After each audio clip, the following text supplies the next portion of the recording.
So a little housekeeping. Again, restrooms, 2 restrooms through that glass door over there behind where Monica is, okay? And afterwards, we didn't have anybody last week, but afterwards the store will be open. You just go through that door and make a right down the little hallway, and it'll take you right to the store if you wanted something, especially with Christmas coming. Okay, got to leave your masks on. I'm the only one who's exempt because I'm perfect. And let's see, where's parishioners? So what's my most redeeming virtue? Humility, yes. I am perfect but humble. And I have no idea how I started that, but now it's a thing. Okay, so was everybody here last week? Okay, except for, okay. All right, cool. That makes life easier. All right, so the Great Schism, okay, part 2. And, excuse me. Again, how it impacts religion in the world still today. So, and just a fast rerun, the date of the Great Schism was, right, the official date is 1054, but it took a long time for that really to harden. And as we'll see, there was the Fourth Crusade, which I touched on last week, which really pushes things further along. All right, so Yankees or the opera? Who in my family listened to the Yankees? My dad. And my mother listened to the opera. And where was my father listening?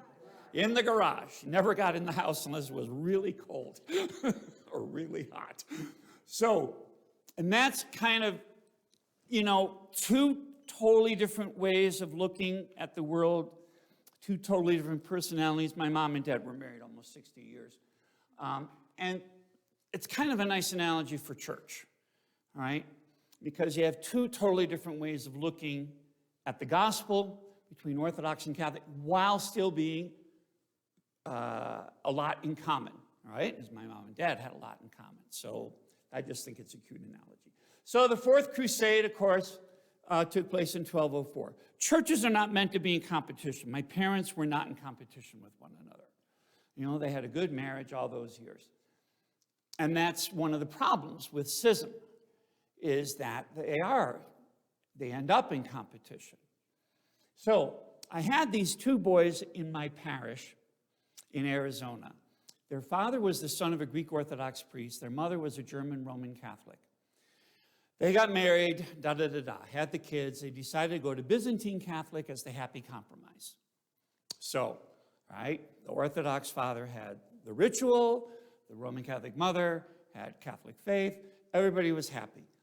Well, they decided to send the boys back to Greece one summer to stay with Grandma and Grandpa, all right? And Grandpa is the Greek Orthodox priest. So they're gone for 2 months, and they come back. How is Greece? Wonderful, etc.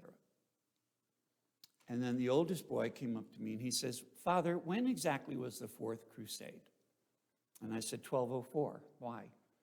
And he said, because according to my grandparents, it was about 5 weeks before we got there.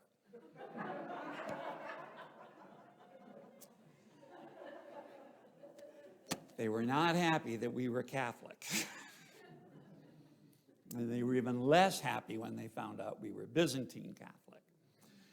But that's historical memory is much different in Eastern Europe and the Balkans and the Middle East. It's much different from our historical memory. We had a book sent to us once when I was a teenager from Germany, and it was our bicentennial, all right? It says 1976, and this book got sent over by friends from Villingen and Schwarzwald. It was the 1000th anniversary of the founding of the town. And my mother said, well, that makes me feel totally ridiculous. Europe is a different ballgame than the Americas. So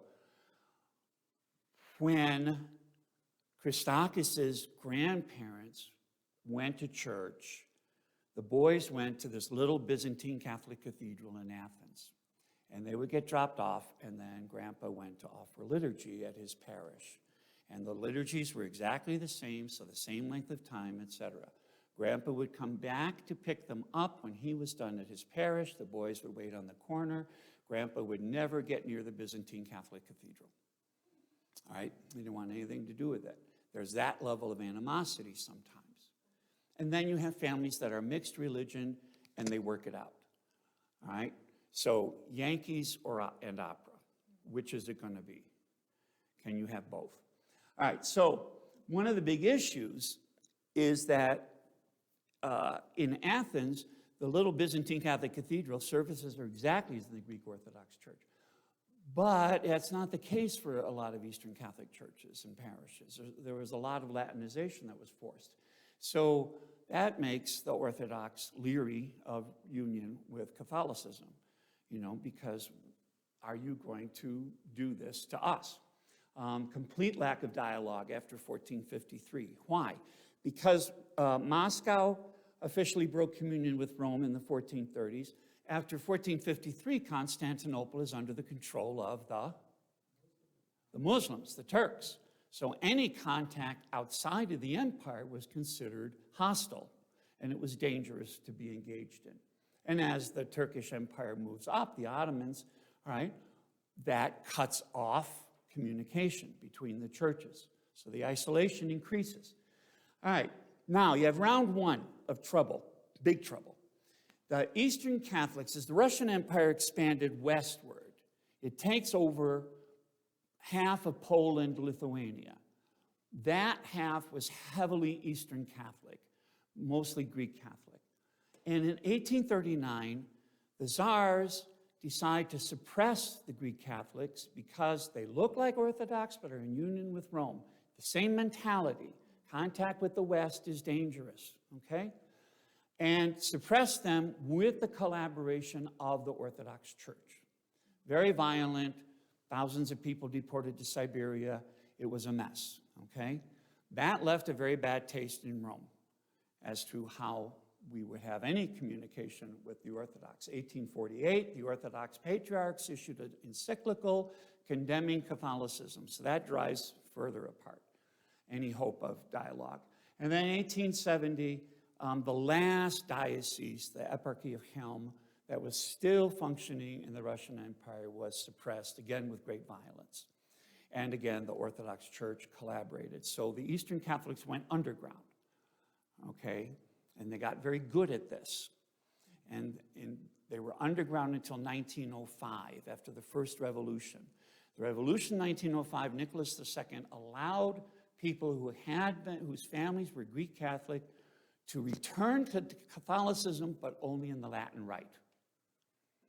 They could not restore the Byzantine Catholic Church, or Greek Catholic Church. Again, sour taste, okay? So, in interwar Poland, okay, between World War I and World War II, you had the opposite problem. You had the Roman Catholic Church and the government wanted to push the Orthodox into the Greek Catholic Church that was now legal in interwar Poland. Now, God forbid they should have done this through dialogue. Once again, all right, taking over churches, making Orthodox churches and Roman Catholic churches, closing churches. They actually blew up the cathedral in Warsaw. So, everybody has equal guilt. Now, you can get Roman Catholics who will say we have no guilt. You can get Eastern Orthodox who say we have no guilt. I'm the only one who's perfect. Okay? Remember, this is a joke. If you're watching this later on YouTube, that is a joke. Only God is perfect. Okay, round two, communism. So when communism takes over Eastern Europe after World War II, the Eastern Catholic churches are suppressed again, but now on a much bigger scale in Poland, Czechoslovakia, and Romania, as well as the territories annexed into the Soviet Union, which was a huge chunk of land and people. And that was really, those territories were the stronghold of the Greek Catholic Church in Eastern Europe. Once again, suppressed with help from the Orthodox patriarchates of Romania, the Orthodox in Poland, and the Orthodox in Czechoslovakia, and then the Moscow Patriarchate. So why? Okay, same thing. Eastern Catholics look like Orthodox in liturgy, ritual, prayer, everything, okay? But in union with Rome, and the Pope was outside of communist control. Patriarchates were all under communist control. In order to save the Orthodox Church, they were collaborating on different scales in different countries, but they were happy to do this, all right, to get the Eastern Catholics back into Orthodoxy. The hope was eventually everybody would be comfortable simply being Orthodox, no longer want to be in union with Rome. Didn't work because you had underground movements again. They got really good at that in the 19th century. We got really good at that in the 20th century. So then you have a movement with St. John Paul II who suddenly retrieves two lungs. You need East and West together. You got to have the Yankees and the opera in order to have a healthy church. So that's the movement in the 19th and 20th centuries, okay? So today is more theology, and it's going to be a lot of text, but it's going to be posted on YouTube. Our tech guy will put it up. So OLPH Media and the educational videos and last week's video and this week's video will be there, and you'll have all the text to look at, okay? All right, rock and roll. So, Orthodox fears of the West. So, the unions that were established creating the Greek Catholic churches, Greek Catholic isn't that they're Greeks. It's because in Eastern Europe, the Byzantine Rite is called the Greek Rite. All right, so those who are Catholic are Greek Catholic, those who are Orthodox, Greek Orthodox. All right, that's just the way they speak over there. So I was in Mariupol in Hungary. I was going to offer liturgy. It's a big shrine in the Byzantine Catholic Church there in northern Hungary. And the priest brings me hosts.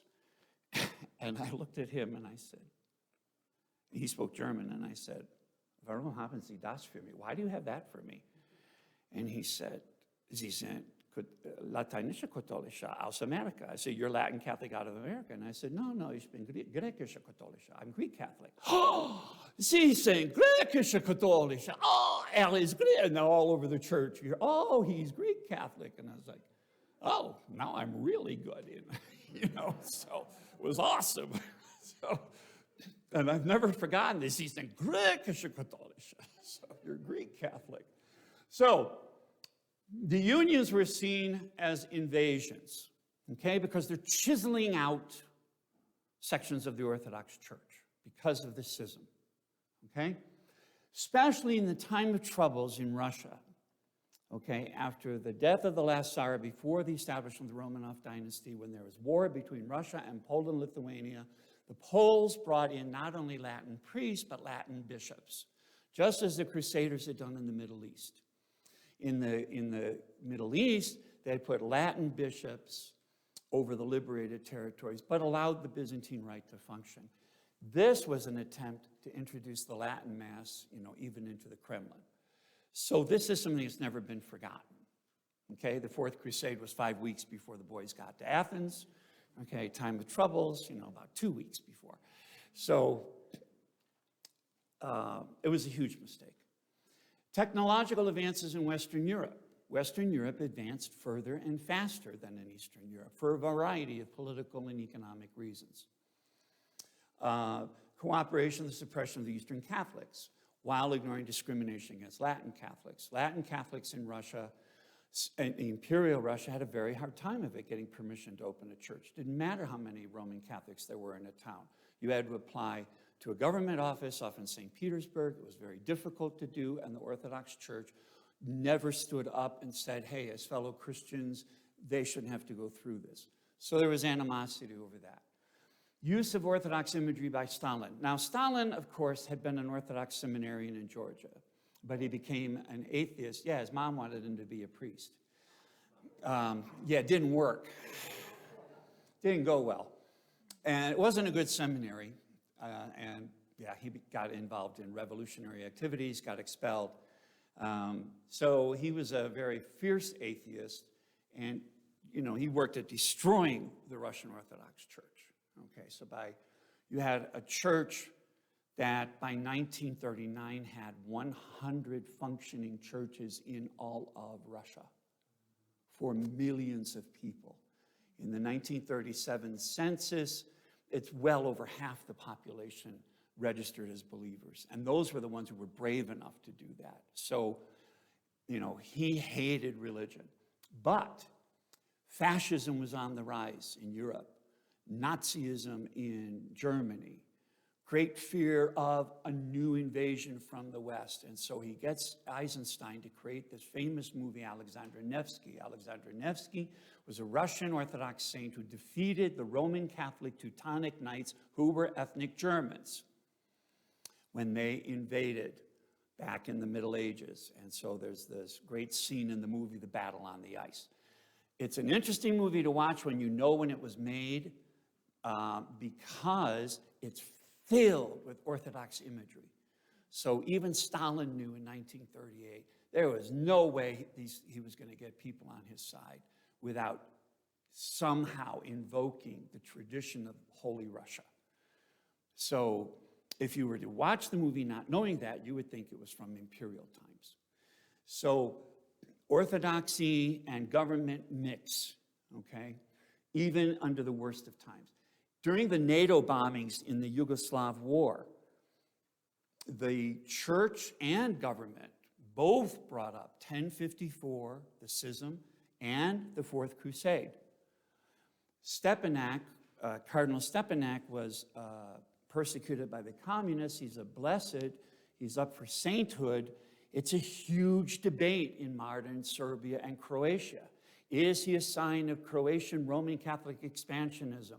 Is he a martyr of the Catholic Church under the communists? And again, in the dialogue that they've tried to have, 1054 is brought up again. So it's a very alive thing still. And then you get extremist attitudes at places like Mount Athos. A lot of the Orthodox monks are very, very anti-Catholic in Russia and in Greece and consider Latins to be complete heretics and barely Christian, and will rebaptize Catholics who become Orthodox because their sacraments aren't valid. So there's a lot still going on today, which is why it's important. So what happens in the West? You have a centralized papacy that eventually gets created because it's the only apostolic diocese in the Latin Church of Europe. Okay? Peter and Paul are buried there. Paul outside the Basilica, Paul outside the walls, Peter, of course, in St. Peter's. And great influence. Rome moves from being an official court of appeal with the magisterium, the teaching office, and confirming ecumenical council decisions to more and more authority over dioceses, right, which is what we have today. The ascendancy of the Roman right after the Reformation. Once the Reformation gets settled, there is great fear of diversity in the Roman Catholic Church. Eastern Catholics are extremely diverse. We are from all kinds of traditions. The Council of Trent emphasized that all of the ancient rites of Western Europe were to be preserved. Within 100 years, they're all sharply reduced.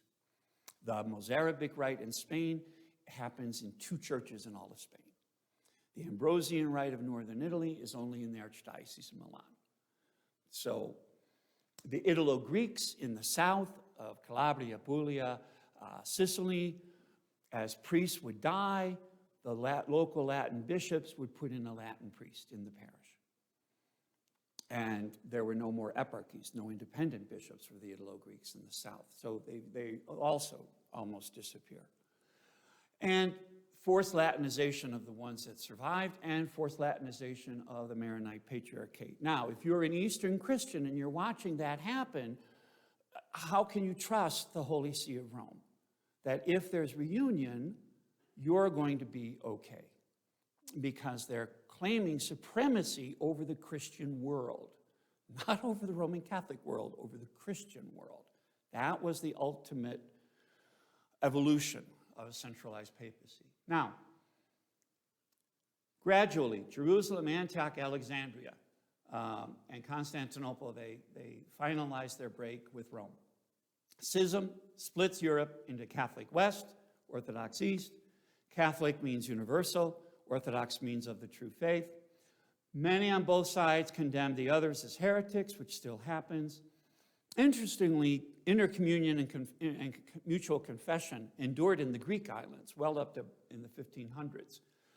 Then in Rome in 1576, they founded the Greek College, which was supposed to educate Greek Catholics and an opportunity for Greek Orthodox to come to Rome and study, but there was great pressure on the Orthodox to convert. They would officially convert and then go back and revert to Orthodoxy. So that pretty much puts the kibosh on intercommunion in the Greek territories. And then in 1622, the Congregation for Propagation of the Faith, which in Latin is Propaganda de Fide, where we get the word propaganda from. And the Congregation for Propagation of the Faith really pushes this idea that to be saved, you must be Catholic. If you're Orthodox, you got to be Catholic, and Eastern Catholic, although preferably Latin Catholic. So, unions with Rome in the East, success or failure.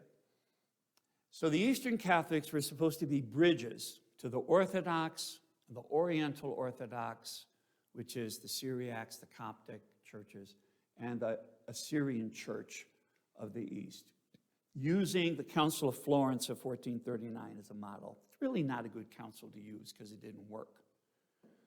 So it's not a good model.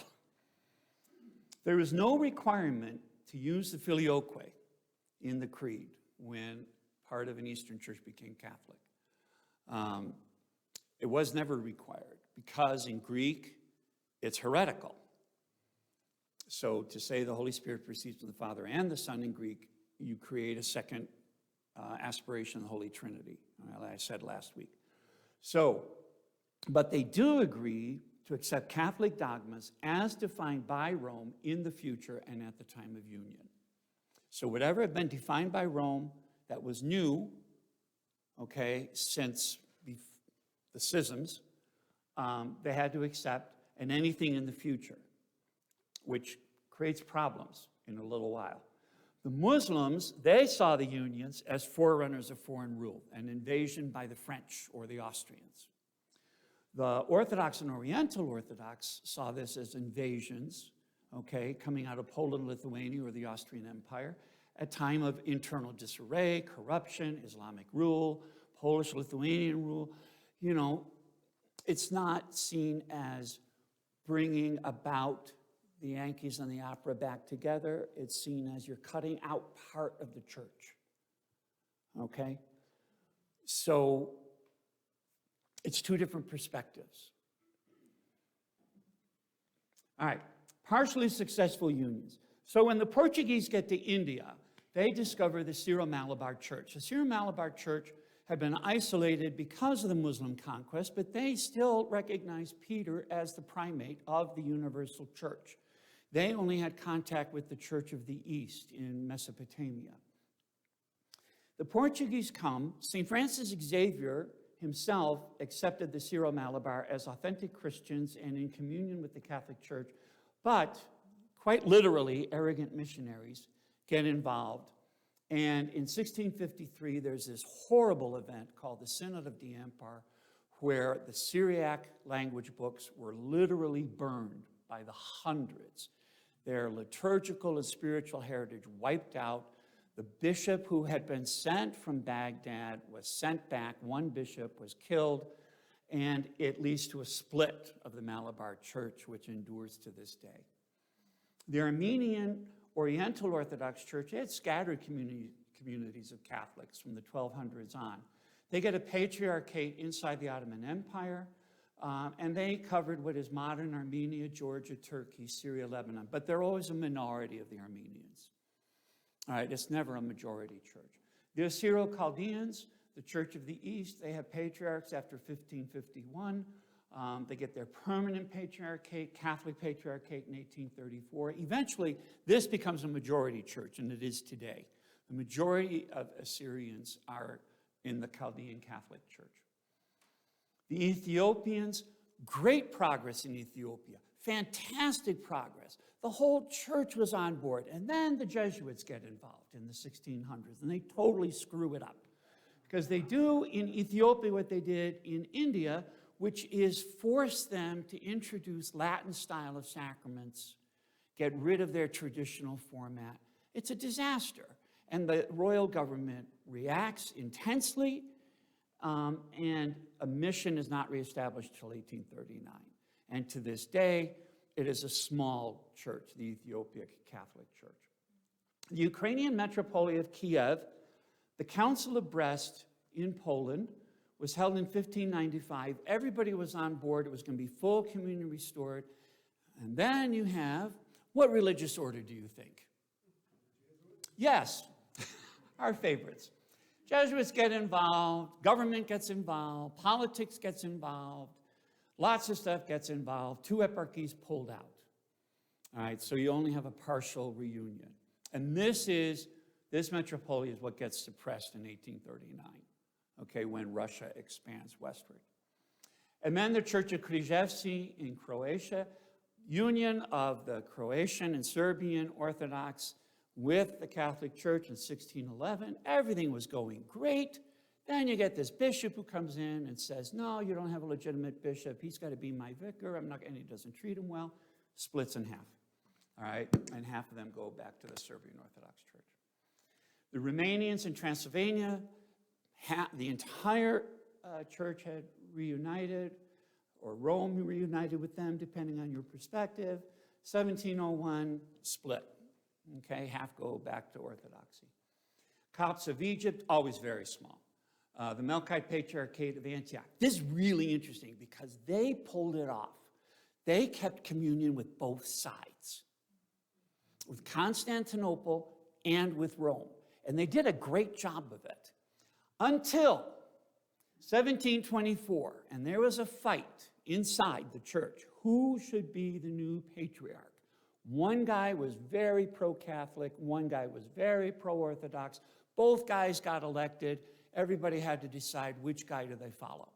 And to this day, they're split. Syriac church, also minority, coming out of an Oriental Orthodox church. Again, a contested election between a pro-Catholic side, a pro-Oriental Orthodox side. Church splits. Bulgarians, Macedonians, really small. Tens of thousands, but small in comparison to the larger church. Their first bishop was kidnapped by the Russians, and he died in a Russian monastery.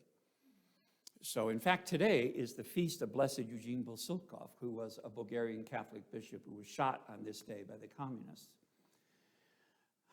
Eastern European history is so tough. And Russians, a few thousand in the 1890s, especially after 1905. Up to the 20s, they were brutally suppressed by the communists. I mean, brutally. All right, who was successful? Well, we're not there yet. These are still not successful. Sorry. Cyril Malankara of India, another native Indian church, 1930. Everybody was on board. Most of them pulled out. So it's only 2 bishops and 1,000 lay people, but they've grown a lot. They had 100,000 people by 1960, and they're one of the biggest Eastern Catholic churches in the world today. So after this, the policy is abandoned of creating Eastern Catholic churches, because it never worked well. But it took until 1930. So who succeeded? Well, the Italo-Greeks, they were inside the Roman Patriarchate, but like I said, they weren't treated well. The Maronite Patriarchate, they restored communion in 1182 through the Crusades, but intensely Latinized. The Maronites of Cyprus, it's a compact community. And then the church I belong to, the Ruthenian Eparchy of Mukachevo, which was a huge diocese in northern Hungary inside the Austrian Empire. I mean, geographically, it was gigantic. And the first part, 1642, third part, 1646, the last part, 1720. This was the most successful union because it was the entire church.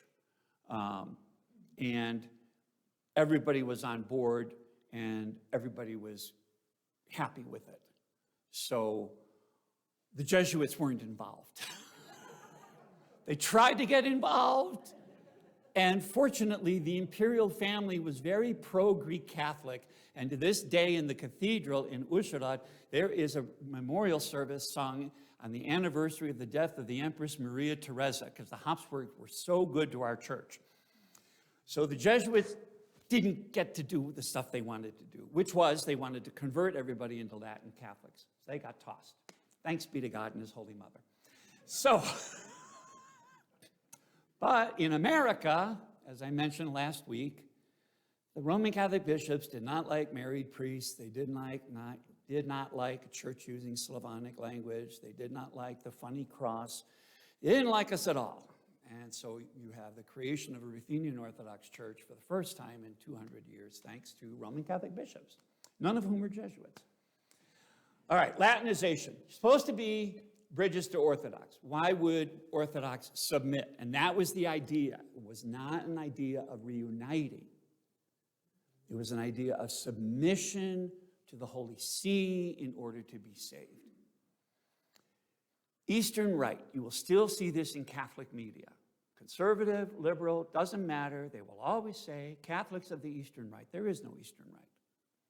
It does not exist. But still speaking like that. Why should I join you when you don't even know who we are? And great example. Moved to Albuquerque. Local Roman Catholic dean invites me to a deanery meeting. A deanery is a meeting of church parishes in a certain area. I go to the meeting. I come into the meeting. Obviously, I'm an unknown element. The guy who's hosting the meeting at the parish comes up to me and he says, "You must be the uniate priest." And I said, "We don't say uniate. That's a very hostile, negative word." "Oh, I'm sorry. What are you?" I said, "Byzantine Catholic." "Oh, okay." "Oh, guys, this is Father Zuger from the Byzantine Catholic Church. He's the uniate priest." "How many kids do you and your wife have?" "You don't have any kids?" I said, "Trust me, I have no children." "Well, how long are you ordained?" Whatever many years it was. "That's a terrible example to give your parish, don't you think? You and your wife have no kids after X years?" And I said, "No, you don't understand, I'm not married." "Oh, you chose celibacy." I said, "Well, in a sense, but that's because your bishops don't like married priests and priests with families, and so I really had no choice. I had to be celibate if I wanted to be ordained." "I'm not doing well, am I?" And I said, "No, you're not at all." And he said, "So could you do me a favor and leave?" And I said, "What?" And he says, "Go back out, come back in, we're going to start all over." Not one priest knew anything about me. But every priest said, "Oh, you're Eastern Rite." They had no idea there is no Eastern Rite. They had no knowledge of us whatsoever. Right? And they all went to seminary. Okay, come home to Rome. All right, the Oriental Congregation is the Congregation for Eastern Churches, which in Latin is Orientalium. Okay, we call it, some of us, I call it for sure, the Colonial Office. It was founded in 1917. So they took the Eastern Catholics out of the Eastern Rite department, put them under the Oriental Congregation, which is where we still are. Even if you're a patriarchal church, you're still under the Oriental. Okay, and the idea was always, look more Catholic, okay, which was get rid of as much Eastern stuff as possible, hence no beard. All right, when I was in seminary, if you grew a beard, you were Orthodox, and you would not get ordained. So in the diaspora is, okay, when you're scattered out of your home territory. Eastern Catholics were deprived of their hierarchies. Sacramental life was disrupted. For example, no longer allowed to give infants Holy Communion, no longer allowed to give babies confirmation. Forbidden to do missionary work in India. The two native churches were forbidden to receive converts in their own country and elsewhere. And in many times forbidden to receive people of European ancestry in Western countries because, honest to God, I have been told this, and there it is a clause in Western canon law. Their ancestors were originally Catholic before the Reformation. Therefore, they cannot convert to Eastern Catholic. They must become Roman Catholic. I know, how stupid is that, right? Oh, this is going on YouTube. Terrific. All right. The infallibility crisis. 1870 to 71 is the First Vatican Council. The First Vatican Council defines the dogma of infallibility. Now, I've made it multicolor so you could really get everything, because it's a lot of text. The Roman pontiff, when he speaks ex cathedra, from the chair, that is, in the exercise of his office as pastor and teacher of all Christians, not Catholics, he defines, by virtue of his supreme apostolic authority, a doctrine of faith or morals to be held by the whole church, all right? Because of his role as successor of Peter, possessed of that infallibility with which the divine Redeemer wished his church to be endowed in defining doctrines and faith and morals. Infallibility is tied to the infallibility of the church, okay, which has gotten lost. And consequently, such definitions of the Roman pontiff are irreformable of their own nature. They cannot be changed once it's been declared, all right? Not by reason of the church's consent. This is where the Orthodox had a huge problem with this, because it's unilateral, not the church's consent. He doesn't need the church's consent. He doesn't need a council. All right. It's based on church's infallibility, okay? The council's second half was to balance this out. The second half of the sessions was to deal with government, all right? To keep autonomy of dioceses, conferences, all the stuff that comes up in Vatican II. But Rome was conquered during the council. Pius IX has to withdraw to the palace next to St. Peter's, which is not the cathedral. St. John Lateran is the cathedral. And he becomes a prisoner of the Vatican, which continues until 1929. So they never had another council. They never finished it. It was unfinished. So infallibility is not every doctrinal act of the Pope, only ex cathedra. But you have creeping infallibility, it's called. No, seriously, it's a creeping infallibility as the church became so centralized in Rome that people developed this attitude that everything the Pope said must be obeyed. Are you loyal to the Pope? How can you disagree with the Pope? I was asked about something. I don't remember what the heck it was. And I said, no, I don't think he's right on that. Oh, dear Lord. I mean, the whole table went silent. How can you disagree with the Pope? I said, of course you can disagree with the Pope. No, you can't. All right, so where's the conciliar government? Okay, because the ancient church up through the 800s, councils determined dogma. All right, who made Peter the center of all Christian churches? He was the center of the court of appeal, magisterium, doing teaching, all right? Giving definition to teaching, did all of that in the first 800 years, all right? But he didn't control, and he certainly never could define on his own. It always was within a council. So the Orthodox encyclicals, I didn't do spell check, no? All right. See, I'm not perfect after all. This Orthodox response, ecumenical councils and the church are infallible. They saw this as a radical expansion of the primacy. It's another addition to the historic creeds without a council, and it just worsens 1054. And 1054 is brought up in the documents. All right.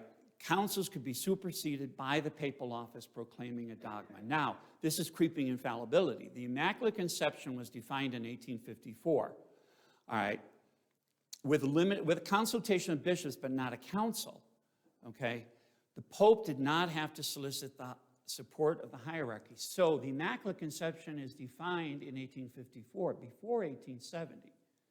But retroactively, a lot of people saw it as infallible and was declared a dogma.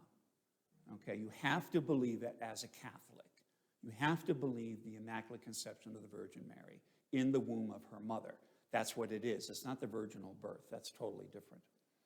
The virginal conception is Jesus conceived in the womb of the Virgin Mary. All right, for the Assumption, which is defined 100 years later, which is the bodily assumption of the Virgin Mary after her death on earth, that she is taken into heaven, body and soul. He did this as a consultation with all the bishops, right? Letters were sent to all of the bishops in the Catholic world, but there was no council, okay? and then he proclaims it a dogma from the balcony of St. Peter's. So the Orthodox perception is the Latin Church is now totally free to establish new innovations. Right? That's how it's defined, as innovations, not developments that are taking place. So here's Orthodoxy today. So we have patriarchates. Constantinople is primus inter pares, first among equals, but it does not have authority over the entire Orthodox Church.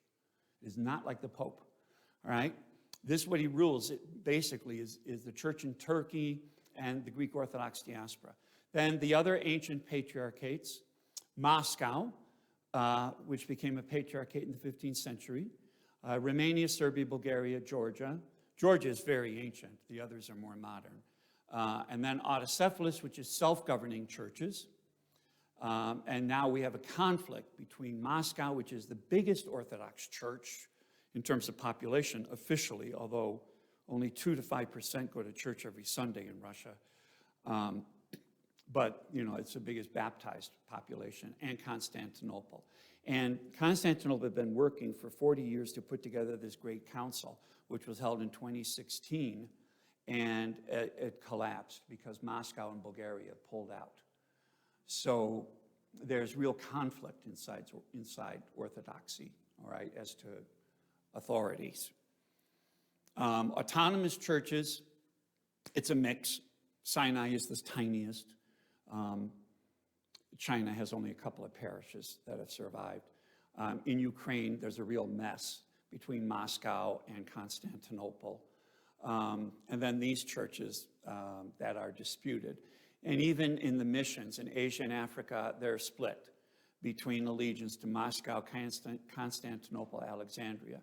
And then you have jurisdictions under European patriarchates in the Americas. So, you know, if you grew up back east, you know, within one area of town, you could easily have a Russian Orthodox, Bulgarian Orthodox, Ukrainian Orthodox, Syrian Orthodox, within walking distance. Okay, all ethnic jurisdictions, many of them tied to their homelands. So, from a Catholic looks at this and sees chaos.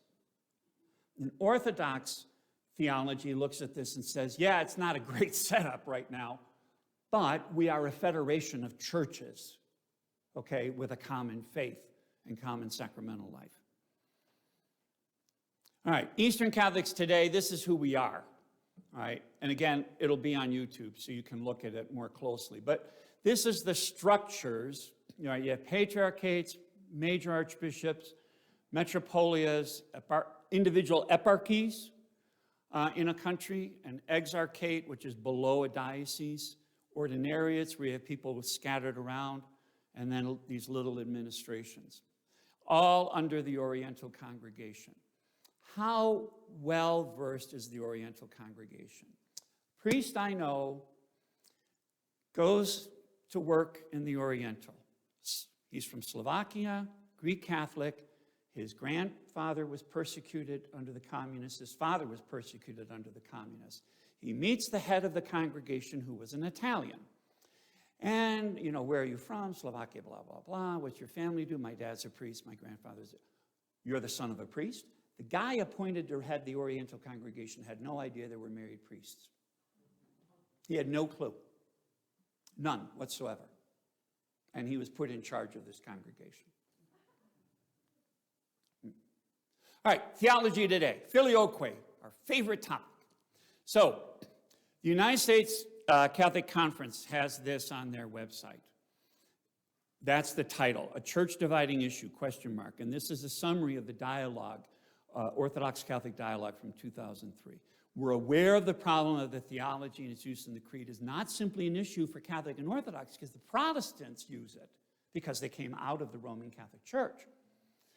So, although dialogue among a number of these churches and the Orthodox communion has touched on these issues, future resolution between East and West on the origin of the Spirit must involve all the communities that profess the Creed of 381.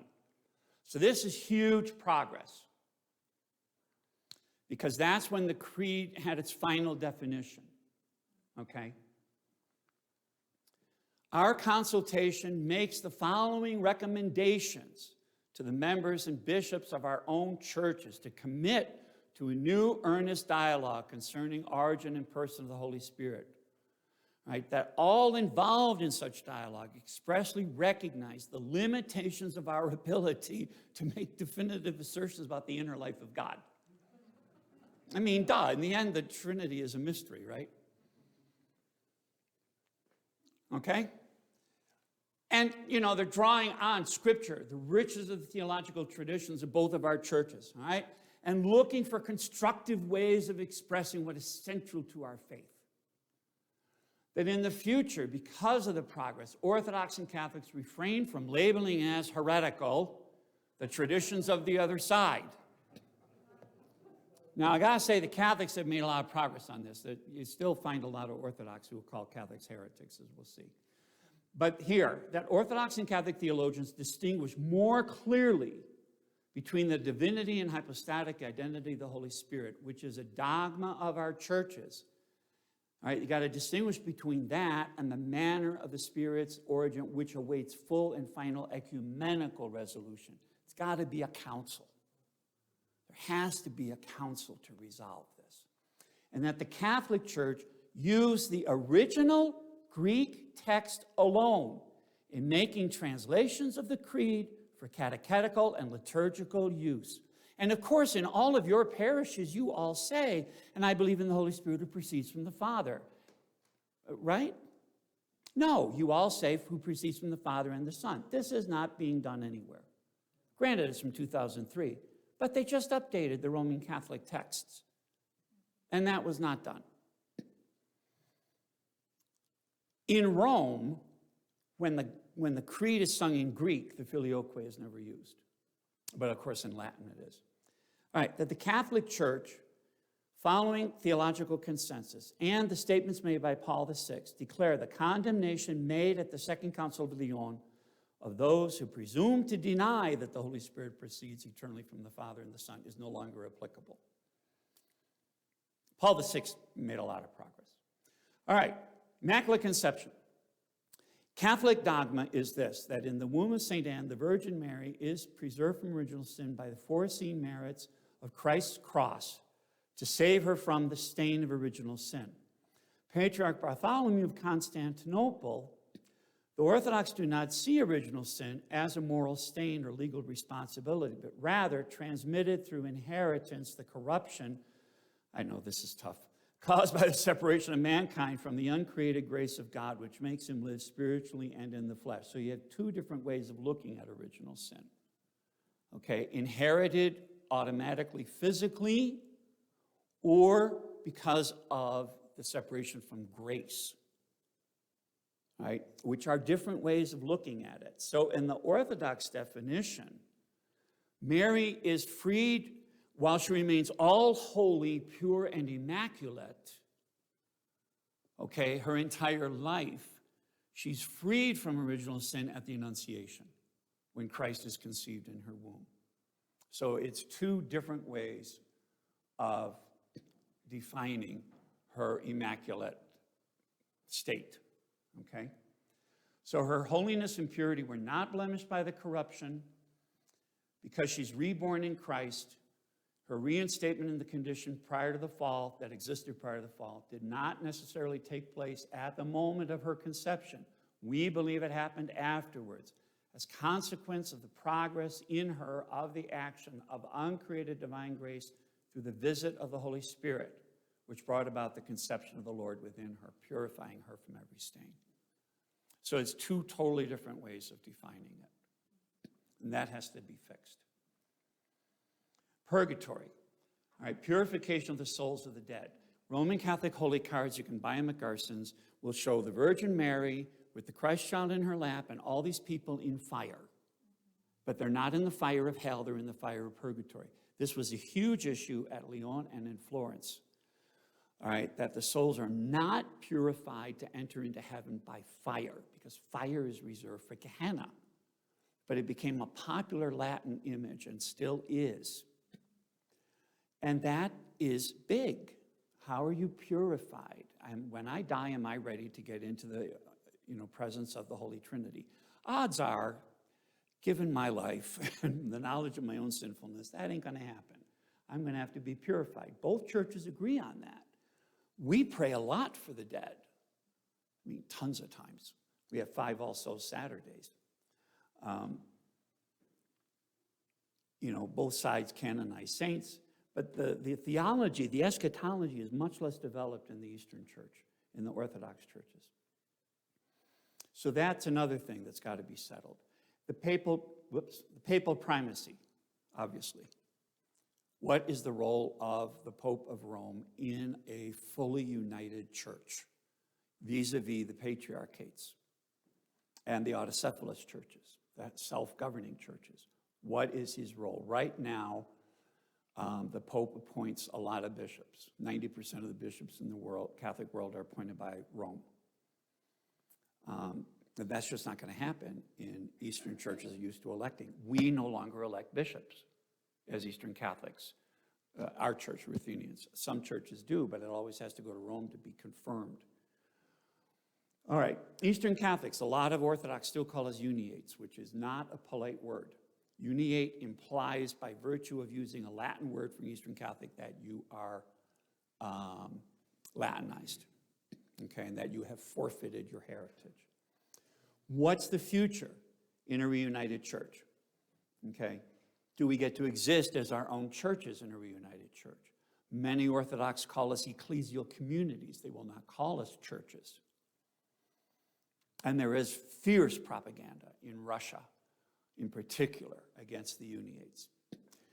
Orientalium Ecclesiarum at Vatican II called for full equality, independent hierarchies, restoration of all Eastern practices, permission to do missionary work among non-Christians and non-Catholics, but not to resume attempted reunions, which is fine. We've moved beyond that.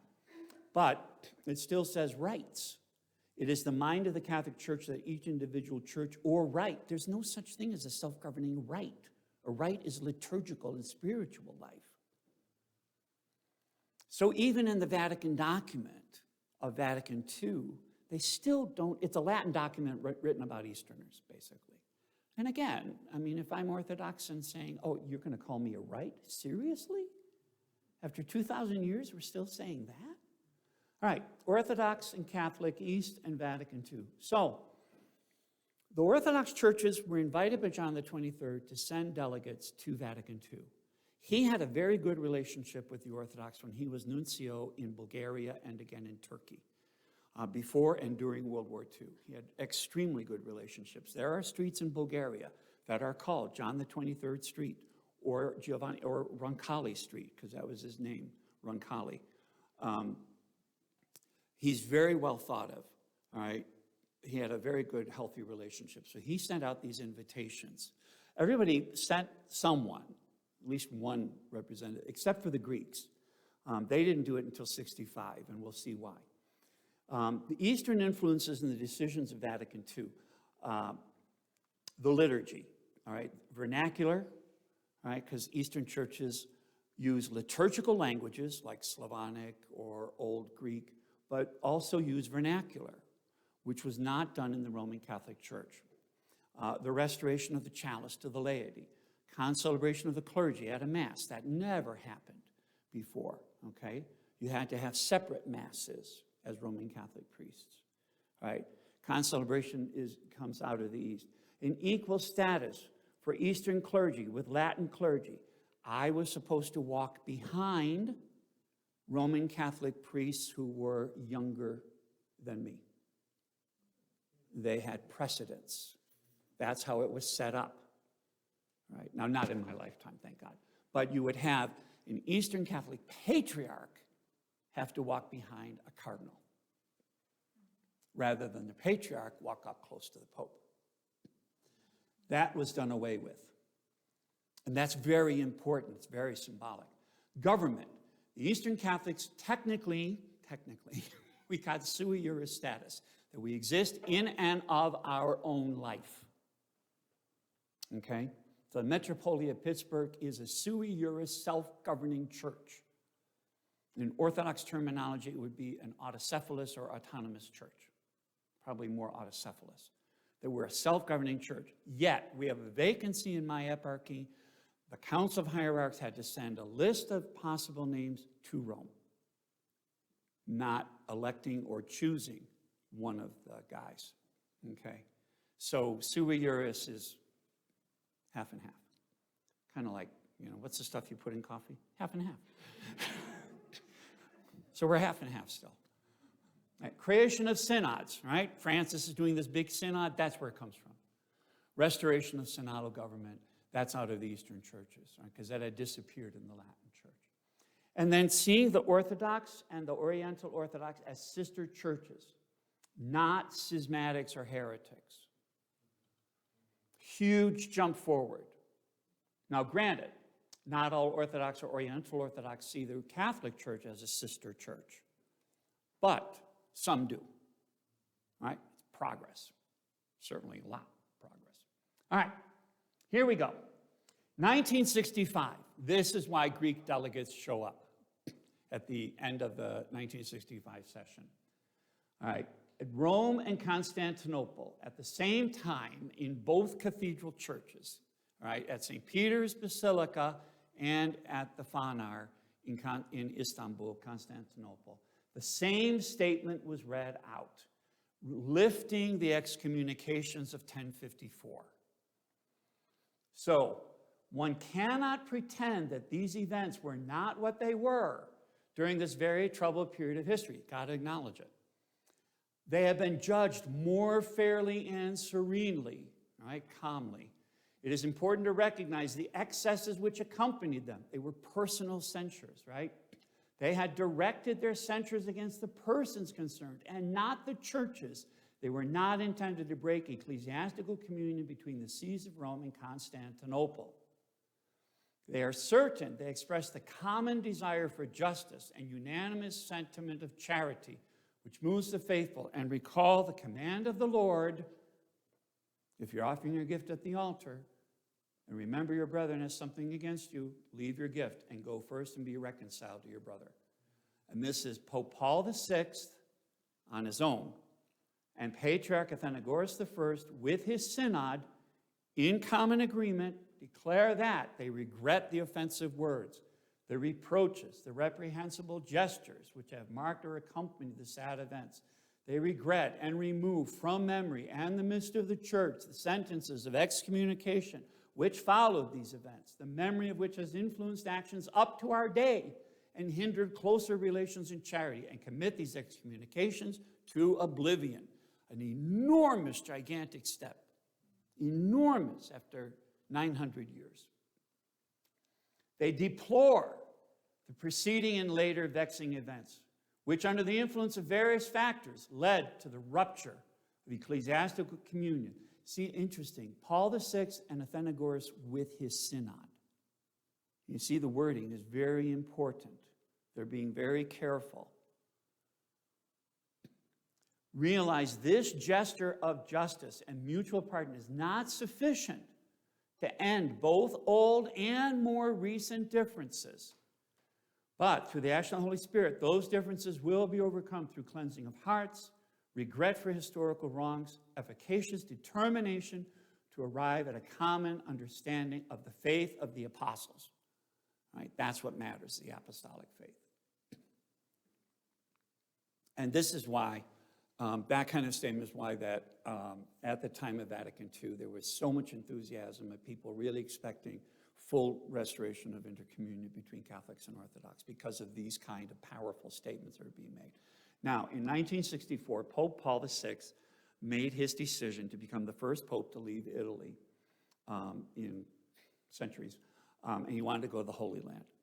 And they contacted Athenagoras, and he had great enthusiasm, but noted it would be a work of divine providence if on the occasion of the sacred pilgrimage of His Holiness, all the heads of the holy churches of Christ of East and West, the three confessional groupings, Catholic, Orthodox, and Oriental Orthodox, all right, were to meet one another in the holy city of Zion. All right, it's an impulsive call, and they had 1 month's notice. And the Pope is going to Jerusalem, where the city was divided between Israel and Jordan, and there'd been a war, and there was going to be more wars, and so forth. So This is, you don't just whip something together in a month, but they did. They did, because this is what they want. They wanted to do it at the foot of Golgotha, next to the tomb in the Church of the Holy Sepulchre, and next to the upper room where Pentecost had taken place, the first Eucharist had taken place, right? Extremely symbolic, and they pulled it off. So they met together, Constantinople, Jerusalem, Antioch, Alexandria, Oriental Orthodox, and the Pope. It was the first meeting of the Pope and a patriarch since 1438. And they gave each other the kiss of peace. It's very powerful. There's a famous photograph of Paul and Athenagoras embracing. So again, the expectations of the people, get really high. After so many centuries of silence, this may be the sign and prelude of things to come for the glory of God and the enlightenment of his faithful people. And now the Greek observers come to the last session of Vatican II. And the decree on ecumenism was signed at Vatican II in May of 64. Right? The decree on ecumenism is that we're going to work towards union. And it deals with all of the different religious groupings of the world, not just Christians. All right. This was the next big dramatic moment, 11 years later. Metropolitan Melitone of Chalcedon comes to Rome for the 10th anniversary of the lifting of the excommunications. They have Mass at the Sistine Chapel. They announce the Pan-Orthodox Commission, which still exists, for the theological dialogue. And the Pope knelt and kissed Melitone's feet. Popes don't do that. Melitone then tried to kiss the Pope's feet. That was an ancient tradition, all right, of kissing the feet of the Bishop of Rome. And Paul refused to let him get down. And so he kissed his hand. Eastern bishops don't wear rings, so you kiss the hand. So he kissed Paul's hand. It was such a powerful thing, and that's what it was called in the media, an unprecedented gesture of humility. And it was very symbolic because at the Council of Florence, Eugenius IV had ordered Patriarch Joseph II to kiss his feet as a sign of submission. So when Paul does that, see, he's taking that sting away. So you don't get symbolism all the time. We always don't pick up symbolism. All right, so the Orthodox Catholic dialogue. So this is what's happened. So these are the most significant statements, 82, Church and Eucharist in light of the Trinity. 87, faith, sacraments, unity. 89, communism collapses in Eastern Europe, and the Greek Catholic churches emerge from the underground. Now, the expectation was, in the Soviet Union, Czechoslovakia, Romania, that you'd have maybe 20, 30,000 people. And instead, you have millions. It was not anticipated that we were that big.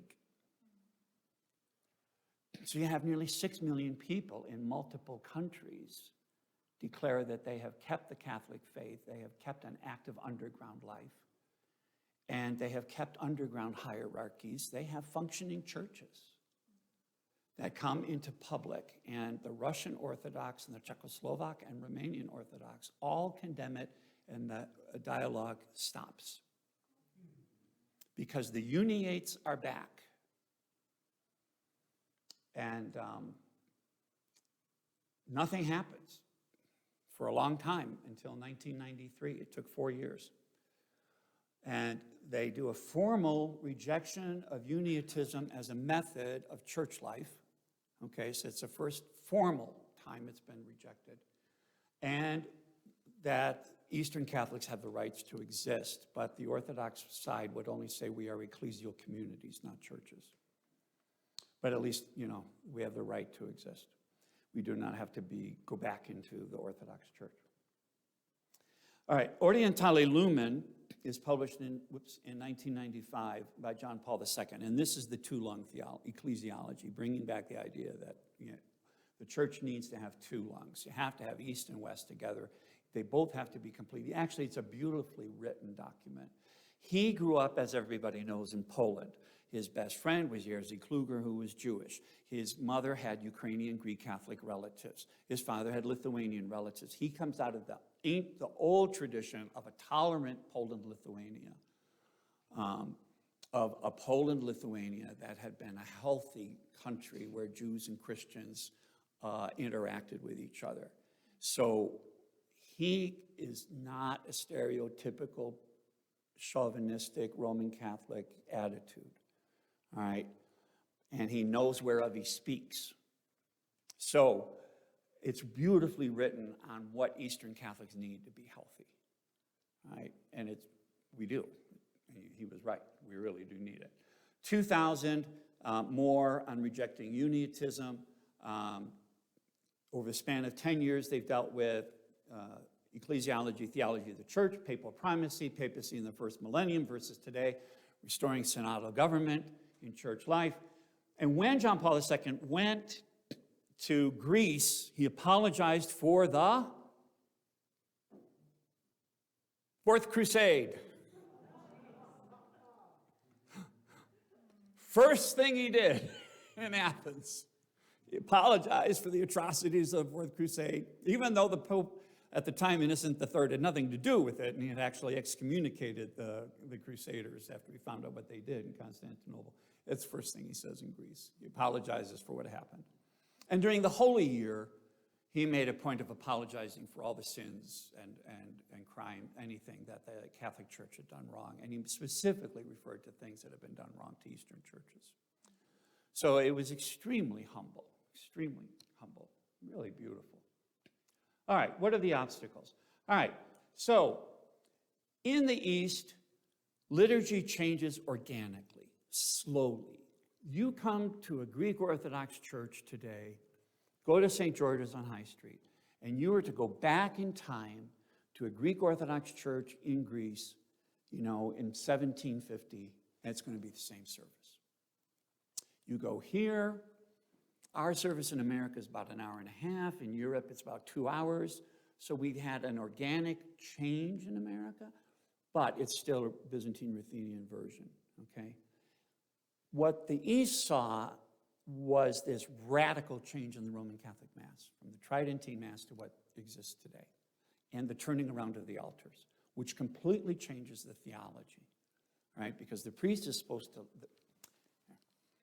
you don't get it when you're just sitting. Okay, so the deacon is here, all right, with the people. And the deacon proposes the prayers of the people to the priest, who takes the prayers to the altar up to God. It's a hierarchy. Deacons are clergy, right? I had Roman Catholic priests tell me, well, deacons are just, like glorified altar servers. Drives deacons crazy when they say that. Legitimately so. All right. So that's the movement of prayer. The priest is supposed to be father of the parish community, leading everyone to God. And we are all facing east, waiting for the second coming of Jesus Christ in glory to take us to heaven. It is not this, where the priest is now the focal point. It is very hard for me to offer Roman Rite Mass because everybody's looking at me. And you guys are a Roman Catholic, you expect the priest to look at you. And I'm not used to that. I'm used to a book or the tabernacle with Jesus Christ inside it, not an assembly. See? So that's a radical change. It's a huge shift. Versus populum only survived in Rome. The Diocese of Rome only had it for like 100 years, and it didn't work, so they went back to Ad Orientem. Ad Orientem is to the east, because you're going east. The coming of the Son of Man will be like lightning flashing from the east to the west, Matthew. So that's where it comes from, okay, of Ad Orientem. So our church literally faces east, okay? So it's by decree. See, there wasn't an organic development. It was a huge shift. Abuses, stuff that is said in the spirit of Vatican II, which is a phrase that can be so abused. So I went to an Easter Mass when I was in college with balloons and a cardboard Jesus coming out of a cardboard tomb.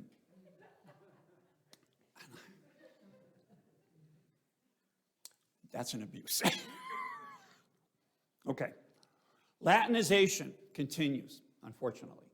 Syriac churches, they turned their altars around. They got rid of their curtains. And, you're not going to, it just doesn't work when you do that kind of thing. The imposition of bishops. Okay, I already touched on that. Language, Catholic media. The Pope appointed the Maronite Patriarch. No, the Maronite Patriarch was elected by his synod, and he sent a letter of his election to the Pope, and the Pope then confirms or accepts that and establishes communion with the Patriarch. Nobody says that. You can read the National Catholic Reporter or the National Catholic Register. They're both going to have the same thing that's conservative and liberal papers in America. They're both going to say the Pope appointed so-and-so as the Patriarch of such and such Eastern Catholic Church. Mindset. Okay. Still hang up regarding married priests. Still, Italy, filled with immigrants from Eastern Europe. Filled. Ukrainians and Romanians, who are all Greek Catholic. Well, not all, but the ones who are Catholic are all, Greek Catholics. So they live there, they're having children there, just like in America. Western Europe is becoming a territory of immigrants because they're dying out, because their birth rate is almost non-existent. And because, as one Ukrainian priest said to me, he said, we're the Mexicans of Western Europe. We get all the dirty jobs, the jobs that nobody else wants to do. So they need the immigrants. Okay, so now they're there for 3 generations. All right, they have parishes. There are practically no celibate priests in Eastern Catholic churches in Eastern Europe. Right, they're the monks, and monks are not meant to be parish priests. They're supposed to be monks. So the request was made to the Italian Bishops' Conference, Italy, land of Rome, to allow the immigration of married priests to serve the Ukrainian and Romanian Greek Catholic parishes, and permission was refused. A representative of the Pope ordered that the married priests in Poland should go back to their homeland. He had no idea that they were all Polish citizens whose families had lived in that territory of Poland since time immemorial. Married priests are 1.5% of all Catholic priests in the world. I mean, seriously? What kind of a threat are we? Well, not me, but... Anyway, Yankees and opera. Got to have a church that is Yankees and opera. That's what we have to get back to.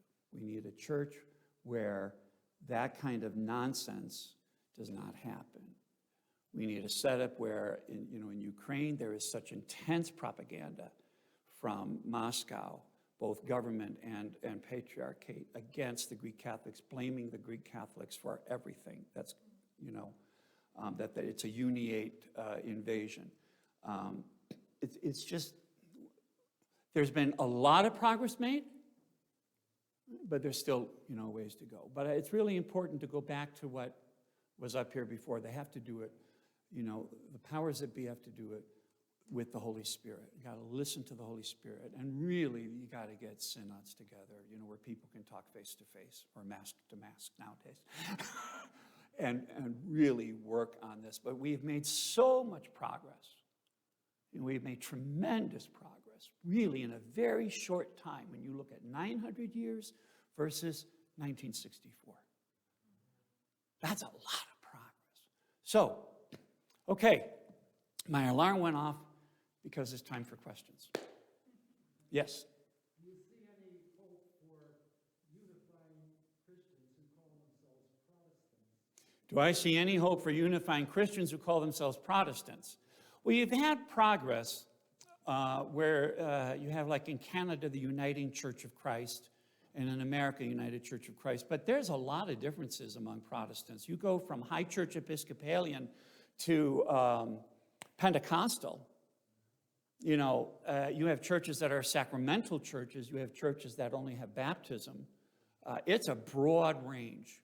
It's a really broad range. And the World Council of Churches was founded in order, really, it was a Protestant body, because Catholics weren't allowed to take part in it, and the Orthodox weren't going to be in it.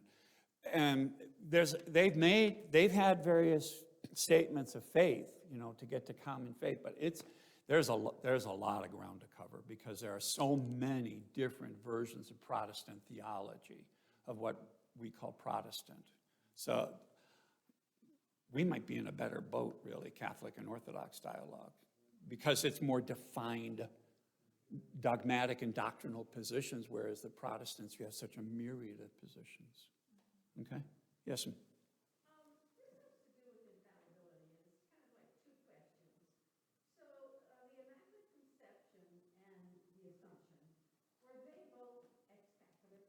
And then if they were, didn't the Roman Catholics declare purgatory no longer existing? And the Okay, slow down, because that's a lot. So let me back. All right, so the Immaculate Conception, was that ex cathedra? No, because ex cathedra had not been defined yet. Immaculate Conception is 1854. Infallibility is 1870, 71. Okay, so it could not be ex cathedra. All right, the Assumption of the Virgin Mary, bodily Assumption of the Virgin Mary, was ex cathedra. It's the only ex cathedra statement. So then my question is, It's a one-timer. okay, my question about that is, at that time they believed that heaven, it says some body is in heaven. Heaven is a physical place?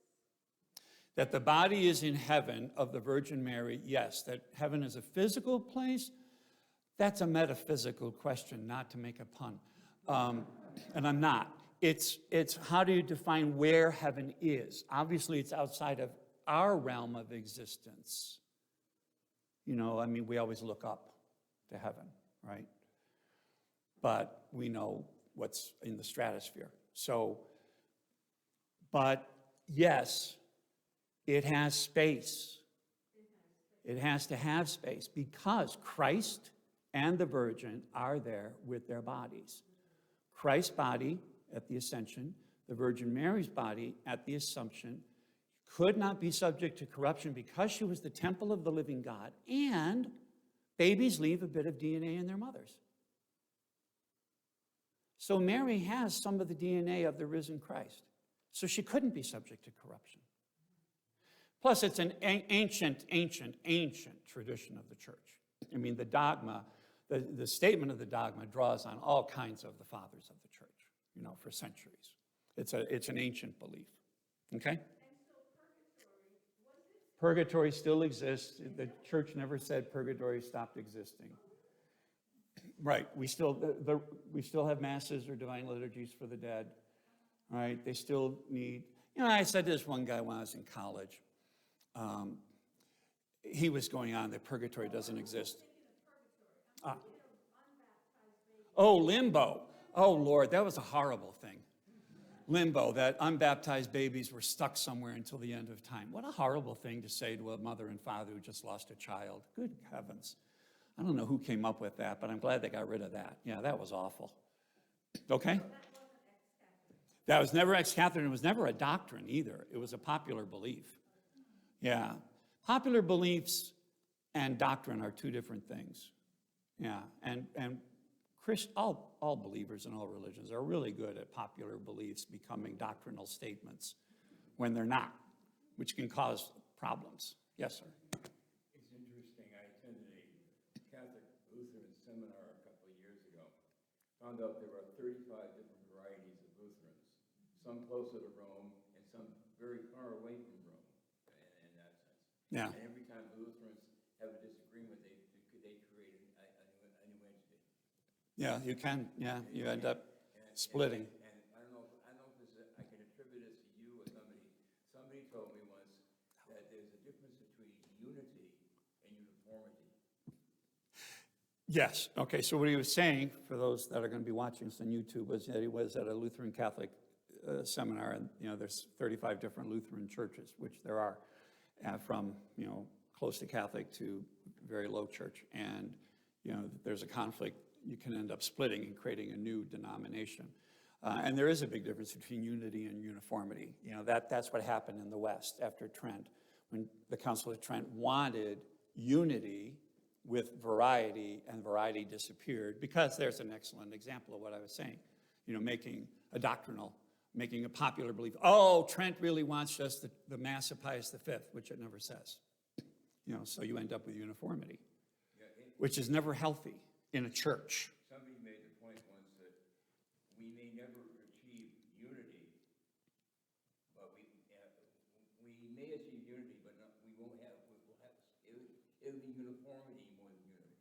Well, I don't want uniformity, because if there's uniformity, I'm out. Not uniformity. Yeah, unity. Yeah, not uniformity. Yes. Somewhere I lost the definition of uniate. Could you take off the mask for me? You mentioned uniates about 100 times. Oh, uniate. Yeah, the word uniate. So the word comes from, in Austria-Hungary, or at that time the Austrian Empire, Latin was the official language of the empire, okay? So when the Eparchy of Mukachevo and the Union of Brest-Litovsk took place, the official documents of the government spoke about the unia, okay? So, and initially, the Greek Catholics were being called United Catholics, okay, in the Austrian Empire. But uniati became a word among Roman Catholic bishops saying that they were, not quite good Catholics because they weren't Latin. And then in the Russian Empire, uniate became a phrase, a word saying that these people had not only submitted to Rome, but had lost their heritage because of Latinization and were no longer authentically Eastern Christian. So if an Orthodox person or theologian talks about uniates nowadays, it's in disparaging terms. And Empress Maria Theresa outlawed use of the term in the Austrian Empire and introduced Greek Catholic to get away because of the pejorative sense of the word uniate. But, FYI, you read European books or European media, and they will still use the word uniate to refer to us. I have no idea why. It's ignorance. It's a great example of Roman Catholics not catching up with the times and saying, the uniates of Romania, the uniates of Poland, the uniates of Southern Italy. And it's not supposed to be used by Catholics whatsoever. And ideally, Orthodox should get rid of it because it's just not a nice word. Okay? Yes, sir. This is basically a political question. What's the church attitude, Orthodox and Catholic, now regarding separation of church and state? Oh dear, what is the attitude toward separation of church and state between Orthodox and Catholic? The Orthodox theology traditionally called for a symphony of church and state. The emperor called the ecumenical councils, okay? The emperor was anointed. The kings and emperors of Eastern Europe and the Russian Empire were anointed. And that's the ideal, that you should have church and state working in harmony together. It doesn't work very well. You have emperors who deposed patriarchs. And then when the sultans came to power, they expanded upon that. You could have a guy who would be patriarch 4 or 5 times, in, out by the government. And that happened in Russia, where the patriarchate was completely abolished under Peter the Great. So church and state, generally, altar and throne, they call it. Usually it doesn't work to the benefit of the church. Catholic Church, for a long time, preferred to be the state religion, supported by the state, countenanced by the state, and other religions, including other Christians, of a lower civil status. That was an official Catholic position for quite some time.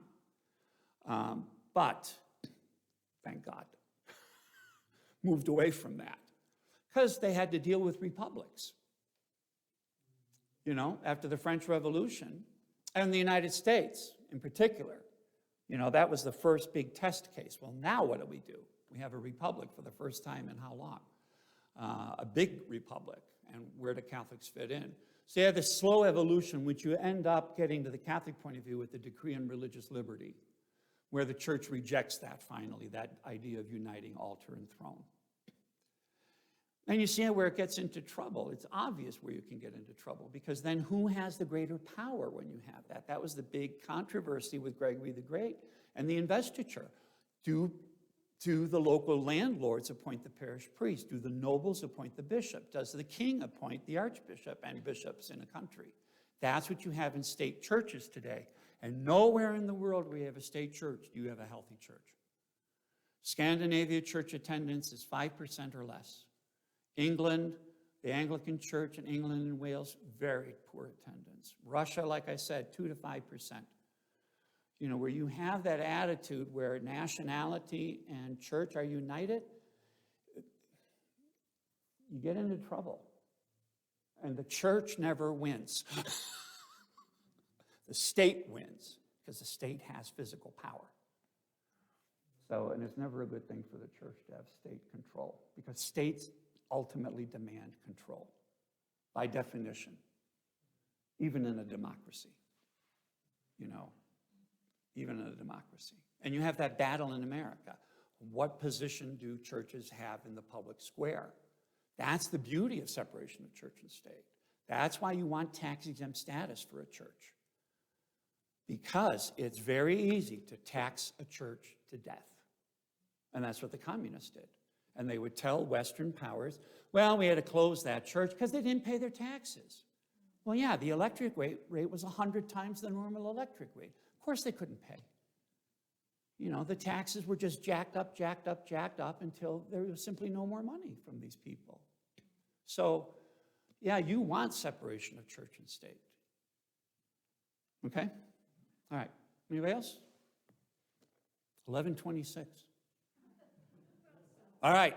You're the last one. What happens with church and state, say like in Scandinavia, where our Scandinavian relatives told us that they paid their church taxes to the government, and the government then gives them to the church. What happens when you have Muslims and other So when you have a country with a state church like in Scandinavia, or that system of part of your income tax goes to a particular religion. This is what you have in Germany, Switzerland, and Austria. What happens is, how do these other religions get support, is they have to be recognized by the state. They have to register with the state. And that's what happens in post-Soviet countries. In all post-Soviet countries, there are still offices of church affairs. And you must register with the government in order to open a church, mosque, or temple. And only with government permission can you set yourself up. You must register your seminary training with the government. You can have a theology faculty at a state university, right, and benefit from all the assets of the university, right? But you have to be registered with the state. And that is very easy. You read this in post-Soviet countries. What's the name of that organization I belong to? Good. Oh, sugar. What is that? Forum. Forum? I think Forum. Out of Norway. They defend religious rights in post-Soviet countries. Jehovah's Witnesses are banned in Russia. They are an extremist, sectarian movement. Everybody in Russia is sectarian, all of a sudden, unless you're Russian Orthodox. It's very easy to suddenly get on the bad list. So you have to register. In Scandinavia, you have to register. If you want the income, you have to register. Now, I'm not positive in Scandinavia that you have to register in order to open a church. That I'm not positive about. But in the post-Soviet sphere, you must. You cannot. Otherwise, you're considered underground and illegal. So, and where this gets into trouble is in Germany, you deregister from your religion, okay, or in Scandinavia. All these state countries, you deregister, okay? So your taxes no longer go to the Catholic Church. When you die, the priest cannot bury you because you didn't pay your taxes. When you want to get married, you can't get married because you deregistered. You have to re-register and pay your taxes again. The idea was that you were supporting the churches because the government had confiscated all the sources of income that churches had, all their farms, their forests, their stocks, their bank accounts. So this was the government compensating, right, by providing income for the churches from what had been stolen from them in the first place. And then the income tax, that became a newer thing, okay? But it's a way that you can cripple a church because you don't pay them the tax. And people don't pass a basket. So they're not used to supporting a church. It diminishes your participation and your, what's the word I want? Your investment, your spiritual, your personal investment, yeah. Yeah, so. Can you get married by the government? Yes, and in many countries you must be married by the government first, then church. In Western Europe as well as Eastern Europe. You must have a civil marriage. You cannot get married in church first. You have to have a civil marriage. This is where America follows English common law. The minister represents the state to the couple, has the authority, not represents the state, but has the authority to do weddings from the state. We don't have that. English law. Napoleonic law, you have to be married civilly first. And I had this darling couple tell me, they were in their 80s, and they explained this to me from a particular country, and they said, we had to get civilly married first, and you cannot have the church wedding on the same day. So you couldn't go to the registry office at 8 o'clock and then church at 10 o'clock. You had to have 2 separate days. And the wife said to me, but Father, we didn't live together until we went to church. And I said, well, that's great. And she said, I just want you to understand. I said, well, good for you. But it is so cute. But if you read about royal families, you'll read that all the time, that they have a civil marriage first, and then another day, a civil marriage like on Friday, and then on Saturday they have the church wedding. Same deal, though, they don't live together. Friday night is not the honeymoon. All right, it's 11:30, so thank you very much.